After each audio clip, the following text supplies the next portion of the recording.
Hi guys, welcome back to a new episode of Trading Basics. Today in this video, I'm gonna show you how you can change your currency on MetaTrader 4 application.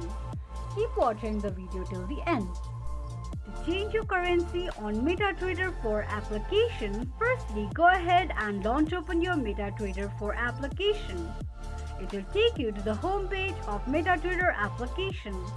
From the home page, click on coin icon at the top right corner of the screen. From the drop down, select the currency that you'd like to change to and tap on it. This is how you can change currency on MetaTrader 4 application quickly and easily just in few steps. If you have any thoughts or queries, let us know in the comments section. Don't forget to subscribe to our channel. Also press the notification bell icon so that YouTube will notify you whenever we post a new video. I hope this video was helpful to you. Thank you so much for watching.